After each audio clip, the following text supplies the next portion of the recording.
Okay. So just 3 surgical, 2 perish, and 2 lingering souls. And Chuck playing my favorite legacy, or excuse me, Eric playing my favorite legacy deck on the left in goblins. You're gonna find all creatures in just 4 Aether Vials here, as he's gonna lead off with a mountain. Both players have kept their 7.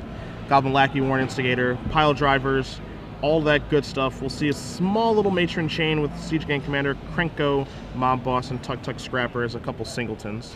Interesting to see how far the format has come to a spot where Warren Weirding, nowhere to be found. Yeah, I'm a little bit surprised to see that, as we see a Goblin Pile Driver through a Cavern of Souls. You're also not going to find any Rishadan ports, or what some people have been adding to goblins recently, Thalia, Guardian of Thraben, also not here. Man, this Cavern of Souls, so powerful of a weapon in Legacy. Letting him fight through Force of Will, Spell Snare, Counterspell, Daze, Counterbalance, any of that. As we're going to see a Stoneforge Mystic here from Finding a Batterskull, I assume? Likely to be Batterskull. Is there news that was Jit hiding out there? There is. His choice of Batterskull, Jitte, or Feast and Famine. Okay. Probably the Batterskull, unless he already has it, in which case the Jitte. It is the Batterskull. Batterskull is a relatively tough one for goblins to beat. There are 2 copies of Stinkforger here to be able to bounce the Germ token to kind of delay the inevitable. There's also 1 copy of Tuk Tuk Scrapper as well, which is a fantastic Goblin Matron target. So we're going to see what he plans on doing about this Stoneforge Mystic and in turn the Batterskull. And he has a couple, he has just lackeys for 1-drops, because, is that right? Goblin Lackeys just his creatures, 4 of those, and then 4 Aether Vials as well. If he plays a lackey in a mountain, he can actually cycle the Gem Palm Incinerator to kill the Stoneforge Mystic, ensuring the Batterskull doesn't hit the table for at least several more turns. And that Wasteland could do it too, actually. Wasteland would be able to destroy the Tundra, and if he doesn't have another white source, it can delay it a little bit. And also, I mean, we can see an attack here with Goblin Pile Driver. Stoneforge Mystic and Goblin Pile Driver would butt heads, and then Cycling Incinerator would actually finish it off. So there's a couple angles here. There's no way Chuck blocks here, right? I would be very surprised if Chuck did block. So we're going to see Goblin War Chief. So he's not even going to go for the okie doke, he just wants to get the damage in. So that's going to be 5 damage with the Pile Driver's pump ability. It's going to knock Chuck down to 14. And now we're going to likely see a Batterskull joining us. See, I kind of wonder if you just attack with the Goblin Pile Driver, see if you can play him for a sucker. Even if you can't, Wasteland the Tundra, hope to get lucky, drop an Aether Vial. You know, at least then you got something else going on. But maybe the War Chief is a better way to accelerate. So we're going to see a Wasteland take down a Wasteland, and Chuck is just going to leave up Batterskull here. We'll see a Mountain drawn there for Erik.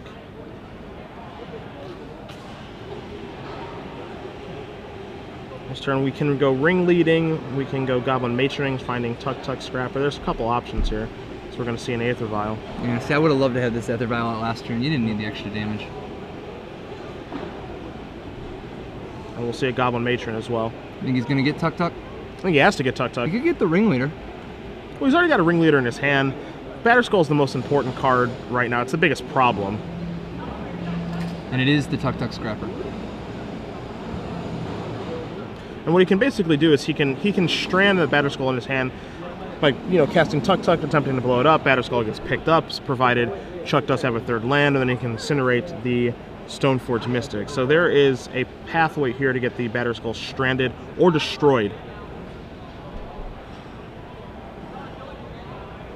As we do see Tuk Tuk Scrapper, basically the artifact destruction of choice for goblins now. Some people elect to splash Tin Street Hooligan, others try to get the activation on Goblin Tinkerer to work, but this has been the most consistent.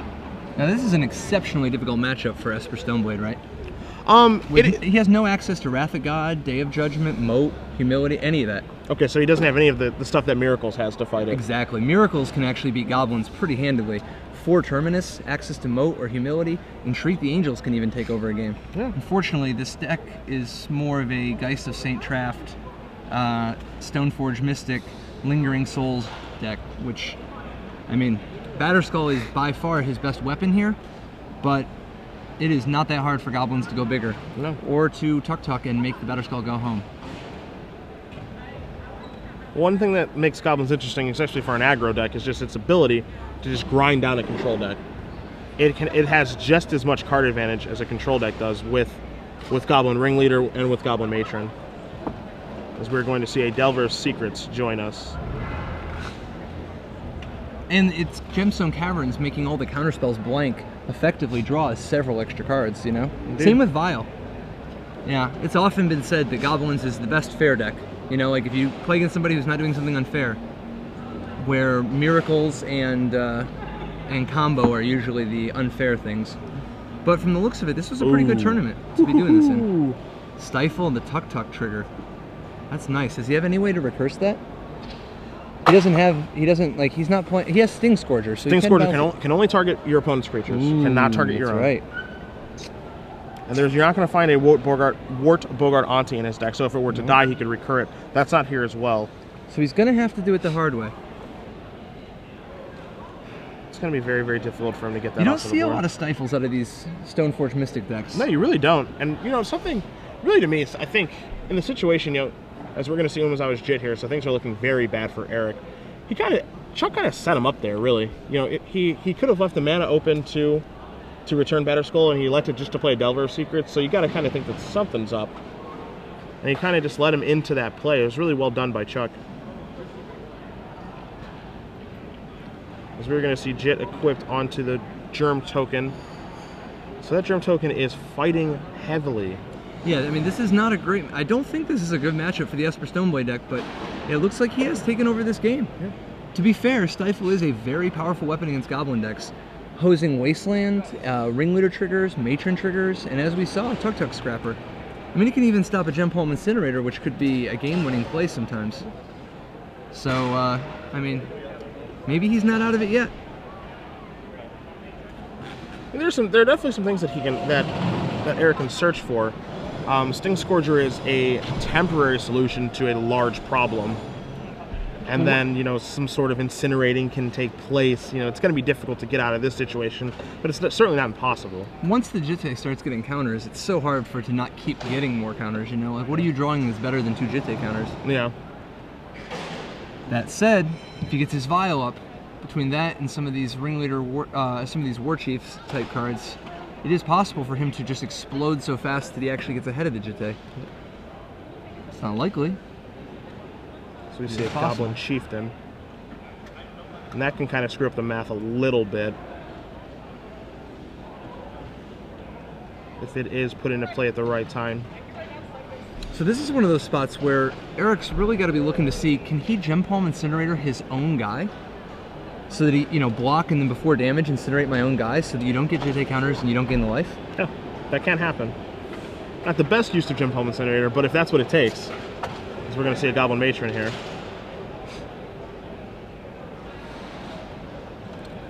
What do you think? Another Ringleader? Or is he going to have to get one of the big boys? Like the Mob Boss or the Sea? Mob Boss isn't going to get anywhere. Too many Jitte counters. I wouldn't be surprised to see Sting Scourger here. And there it is. Yeah, he's got to buy himself some time. He's got the Vial on 2 anyway. Yep. He's going to bounce the Germ token. I'm a little surprised that he's doing it right now. Well, his plan is just to attack right now, right? Oh, okay, sure. Yeah. Yeah, because he's got the Sting Scourger to attack too. He's just going to attack with all his guys, including a massive pile driver. And so those Jit counters are going to take care of the pile driver. And see what kind of profit attacks he can make here. 1/2 Stoneforge and just a 1/1 Delver. There are some good attacks here.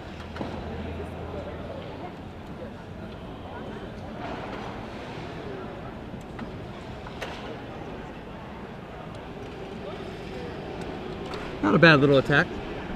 I mean, he's making up some ground. But it's tough because he can put his Jitte down and move it over and get 2 more counters this time, you know? As Chuck did not reveal for Delver's Secrets, and his draw step was Spell Pierce. It looks like it's just something that he forgot to do, and I think he's noticing. Yep, he's pulled the Spell Pierce forward right now. He noticed that he did forget to do it. That is brutal because that Delver would have loved to be wearing that Jitte right now. And now it can't really do much to get through, and he doesn't have a 5th land to suit up one of those guys with a Batterskull and beat down for some vigilant life-linking damage. Yeah, I mean, he still may just need to put the Jitte on the Delver, swallow his pride, and face the fact that it's gonna die.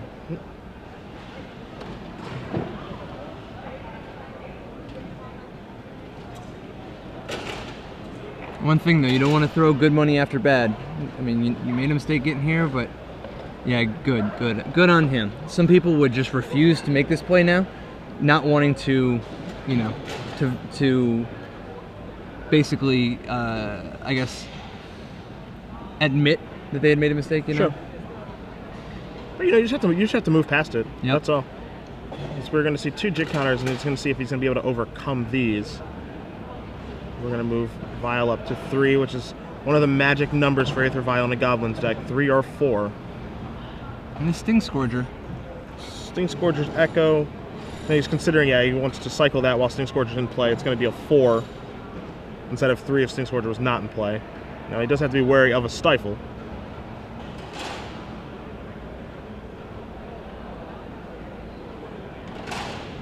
We are going to see the Stoneforge Mystic put in the 3rd piece of equipment, which is a Sword of Feast and Famine here. Erik will draw a card from Cycling. Still needs to draw a card for his turn and consider the Sting Scourger. Yeah. I mean, the Sting Scourger is a, you know, is a dead duck. Alright, we see a Warren Instigator. This could get filthy now. Right, so you put down the Goblin Chieftain and the Warren Instigator. I mean, that might just be enough to kill him now. Both of these cards are uncounterable. So we're looking at 4. So you got to kill that Chieftain, right? I believe so.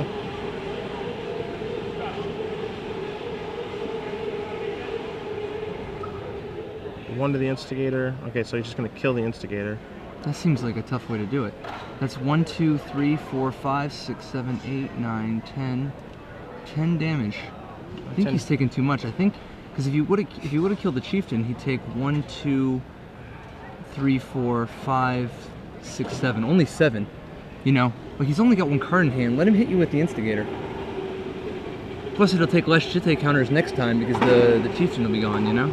Sure. So we're gonna see a Geist of St. Traft here. So what was looking like a pretty good game for Esper Stoneblade, unfortunately has fallen apart. He really needed that Delver in play to be continuing to get Jitte counters. And we see a Swords to Plowshares there from Chuck. It's going to move Erik up to 14. And is Erik just not even searching? It's Swords. Oh, not Swords, Path. not Path, okay. And so Erik did have the Ringleader, and if the Instigator would have hit him, it would have been disruptive. Yep.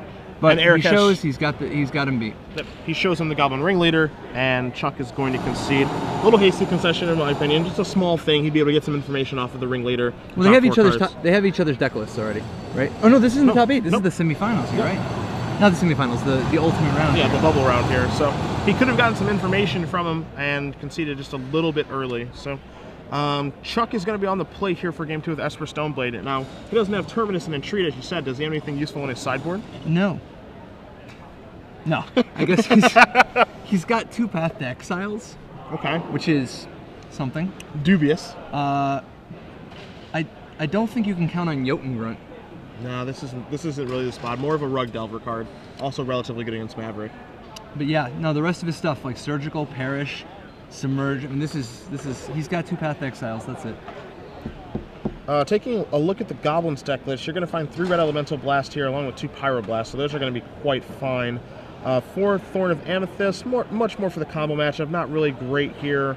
3 Fairy Macabres, which are not great. I mean, he does have 3 Snapcaster Mages in this deck, but it's not really the way that you want to attack them. Yeah. And then just 3 Pyrokinesis, which aren't terribly good here either. Yeah, I think it's just bring in the 5 Red Blasts and call it a day. You can board out some number of Goblin-type cards. Actually, can I ask you something? Do you really bring in the Red Blasts? How much do you really care? Don't you want to just be aggressive? Like, the cards that he can actually possibly beat you with, you can't Red Blast them. You can't Red Blast the Jitte, any of the artifacts, the Stoneforge Mystic. I mean, maybe the way you lose is if you get stuck drawing a bunch of reactive cards, right? Sure, and just not being able to be proactive enough in the matchup. Like, what are you going to Red Blast?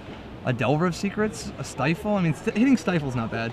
But, Spell Pierce? Daze? Force of Will? You can't hit Daze, obviously. Force of Will? I mean, like, I'm not convinced you even want all these Red Blasts. I mean, it's hard for people who have Red Blasts to bring them in against the blue deck. And maybe you're supposed to. But I'd first look to see what he has that's actually worth cutting, because every single one of these goblins seems good. Yeah, Yeah, actually, I mean, there isn't really a card here in his main deck that I don't think that he wants.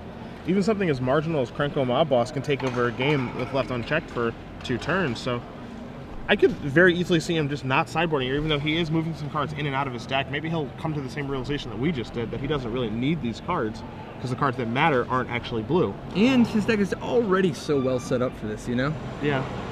So on the other table, in the bubble round, Michael Hedrick's Tripahala playing Miracles is up a game over Barry Hoying playing Maverick. And what I would consider, I think Michael would too, to be a relatively favorable matchup for his deck. Absolutely. A Fistful of Terminuses, I mean, that's not even counting if you have any kind of humility type action, but a Fistful of Terminuses can destroy a Maverick deck, particularly if you have cards like Swords of Plowshares and possibly even Path to Exile to help keep Gaddock Teague off the table. Yeah. So both players are shuffling up here. Chuck is going to be on the play this game, and you know, he made a few just mechanical errors with the Delver of Secrets not revealing for the turn. Also conceded a little hastily instead of seeing the 4 cards that could revealed from a Goblin Ringleader. Perhaps being under the lights is getting to him, but as you said, something that he can just easily shake off and just get back to playing as though he wasn't under the camera, basically.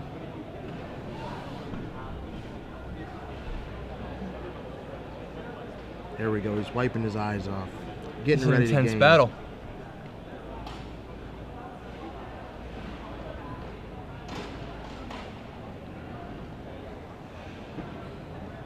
He wanted to pile shuffle, and he's like, eh, maybe not. Let me look at my deck again, see what I can sideboard. Take a look around.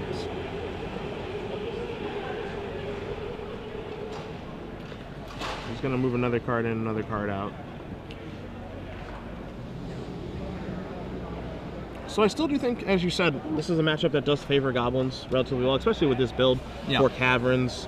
That was a close scare. I mean, I think that game could easily have gone the other way. You know, if that Delver flipped. Yeah, it's just it's a huge change because it's flying. Then is just the biggest difference. It flying and then being able to get in there with the jit counters, huge difference instead of having to lose it that turn.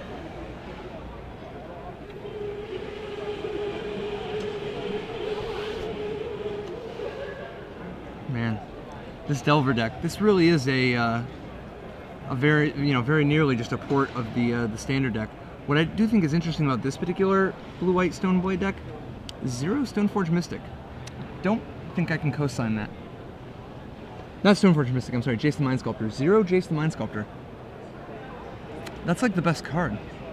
I'm a little bit surprised to see that it's not here. I mean, it's a much more aggressive take than, the Miracles deck or your typical Stoneforge deck, but I mean, at least some in the sideboard or something. I'm a little bit surprised not to see it anywhere throughout the 75 of a deck like this. Yeah. How long until Restoration Angel shows up in Legacy? It's starting to pick up a little bit of speed, not a ton. I know that some of my friends in the SCG Seattle a few months back were giving Restoration Angel a try in these type of decks, and they actually liked it quite a bit, especially because it's a card that no one is playing around ever. And there's just a huge surprise value to it. Wouldn't be surprised to see people give it a try, but of course, is it better than some of the other 4-drops or just the other creatures available, like Jace the Mind Sculptor, as you said?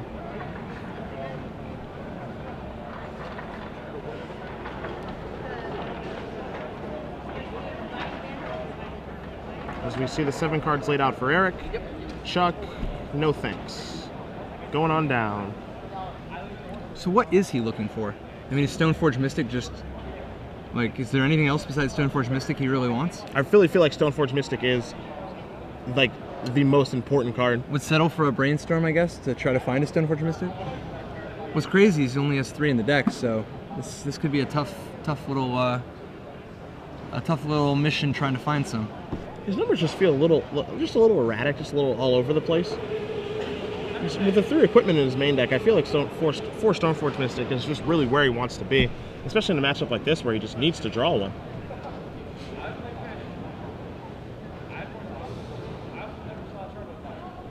What do you think about Lingering Souls these days in Legacy? Without Jace the Mind Sculptor to protect. Like, usually Lingering Souls is a nice way to have a lot of chump blockers, but if you're not even playing Jace or Intuition or anything, is Lingering Souls pulling its weight? I don't really think so. You know, it does carry some weaponry quite well, but I really felt like even when Tom Martell did win that Legacy Grand Prix with them, that it was a bit of a one-hit wonder. And we haven't seen it since. Some people adapted to it very quickly with Dread Knights and other things, and then it fell off very quickly. And I'm not too surprised not to see it come back.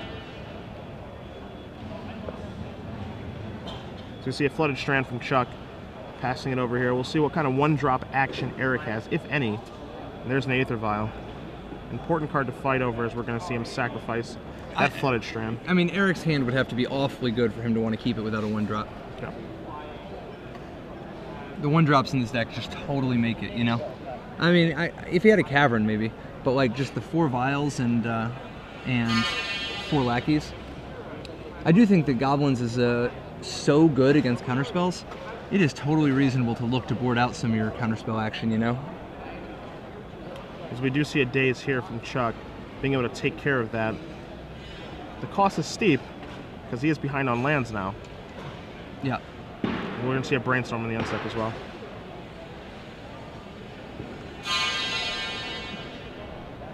And we see a Polluted Delta among those 3 cards, so he will be able to put some cards back, draw one of them, and then use the Fetch Land interaction to clear it away.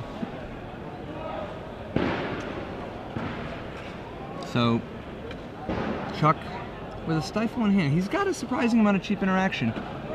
And without the Vial sticking, as long as he doesn't have a Cavern, I mean, Erik doesn't really have anything going on yet. As we do just see a Mountain go from Erik, so no Warren Instigator or any additional 1-drops to be had. So we'll see a Marsh Flats and just saying go. Of course, playing around Wasteland the best that he can. And there we have the Wasteland. So it does look like he brought in a Pyrokinesis. It's interesting. So we see Goblin War Chief being put on the stack. I mean, likely he just has it just to be able to take care of a Stoneforge Mystic that searches for a Batterskull. Interesting. Just anything to not let that Batterskull get into play, and in turn, it actually can deal with the Germ token from a Batterskull. Yeah. That's a good point. So we do see an attack here from Goblin War Chief, putting Chuck down to 17. Chuck is going to Wasteland Erik's Wasteland. A very potent play. A lot of people don't realize just how mana hungry these Goblin decks are. If you shut off their Instigator, Lackey, Vial type mana cheating, their deck is full of 3 and 4 casting cost dudes. Yes, Goblin deck does have a very high mana curve. Most of its best spells are at 3 mana. Goblin Matron, Goblin War Chief. So what do you think? Are we going to see the Stifle? Feels like we're going to have to. And a Stifling on a Ringleader is a huge deal. That is Goblin's card advantage engine. Stifle activations on that and Goblin Matron are just huge blowouts. As Chuck is opting for a Tundra this time on the fetch land, opening himself up to Wasteland a little bit, but he did just take care of one. And we do see the Stifle. So, not the prettiest way to deal with the Ringleader, seeing as he's still going to be taking the beat down. But it might as well have been a Mind Twist for 2 or 3, given that now Erik's hand is not fully stocked. And we see an attack for 4 here. The problem that Chuck is going to run into, I think, is that with most blue-white decks, or Stoneblade decks, they have some type of mass removal throughout their 75, and Goblins is so tough because it's a deck that wants to accumulate a critical mass, just as many Goblins as possible. There are other decks, like Rug Delver, for example, that just needs to ride 1 threat to victory. Yep. Goblins is much better in multiples, and without any way to get these guys off the table in mass, he's just going to slowly keep building up an army. Yep. Yep. Short of like Batterskull and Jitte, he doesn't really have a lot of ways to get ahead. So we see a Warren Instigator here, and that is serious trouble if that's able to get in.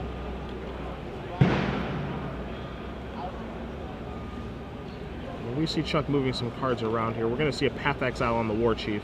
So he does want to slow down the attack here. This doesn't solve the problem of the Instigator, but without the Instigator having haste, at least he has a little bit of time to try to get something going here. And again, while Path Exile is annoying there, as you just brought up just a moment ago, this is a very mana-hungry deck. So Path Exile taking care of the War Chief does kind of suck, but I don't mind getting a 4th land. Yeah, I mean, your goblins are 1 more expensive, but you have 1 more land to cast them with. So we see an attack here with the Ringleader, knocking Chuck 2 points lower.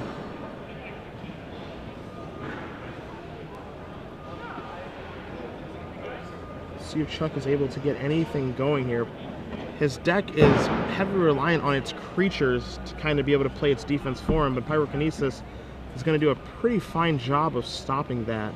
So we see a Gem Palm Incinerator drawn for Erik as well. And just says, here I come. Chuck going to sacrifice Polluted Delta, moving down to 6 before blockers are going to be declared, so we're going to see some sort of action here from him. We do see another Tundra.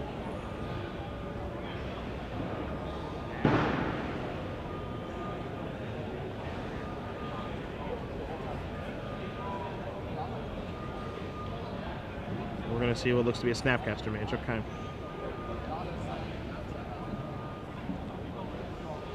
Snapcaster Mage looks like it's going to target that Path to Exile again for a reuse, and it's going to take care of the Instigator.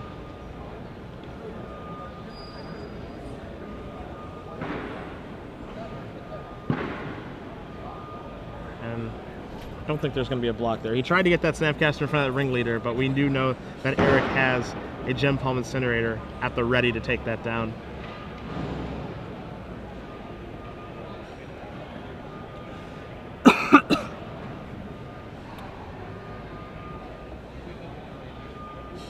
Card advantage, card advantage, card advantage. Name of the game here for Goblins. Yeah, I mean, these Goblins are very, very good at fighting through things that are quote-unquote fair. And you're just going to see a Goblin Matron here as well. Alright, a Daze is going to take care of that. But again, it's not really free. Picking up a land here does, again, stunt his growth a little bit as we see a Brainstorm. Anything that he can really draw to get back in this game? Stoneforge Mystic. It's going to have to be Stoneforge, likely to get back in this game. And we see a Lingering Souls off of the Brainstorm. I'm not really sure if that's going to be able to do it. No, Pyrokinesis.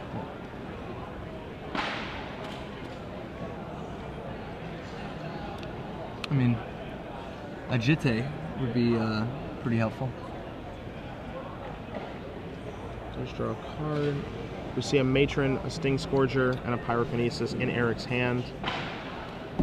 He can quote-unquote go for it this turn by matroning up either a Goblin Chieftain or a War Chief. I like it. Or a Ringleader, of course. But he's going to eat a Stifle here anyway. Yeah. And we do see the Stifle. But again, doesn't actually address the body. You know, he stifled the Ringleader, now he's dealing with a 2-2. He stifled the Matron, now he's dealing with a 1-1. And he just plays Sting Scourger. Sure, his opponent's at 2. Yeah. It's another lethal threat. And we're going to see a Lingering Souls, hoping to chump block, and Pyrokinesis for the win. We'll see a Lingering Souls. Well, I guess he doesn't even have to pay the Echo, actually. Like, he can just not pay the Echo. Yeah, but that's kind of risky. What happens if his Ringleader gets plowed? That's true. That's true. Like, you probably draw a red card anyway. Yeah. And even if you don't, so what? Tap with yeah. all your guys. Both Lingering Souls will chump. You'll get a damage through. You're no worse off. And if you draw a red card, easy money. There's your red card. Pew pew. All right. That's it. So Erik Brown takes the match 2-0. Goblins defeating Esper Stoneblade. I think in a moment we're going to jump over and see the exciting conclusion of Michael Hedrick's attempt to take Miracle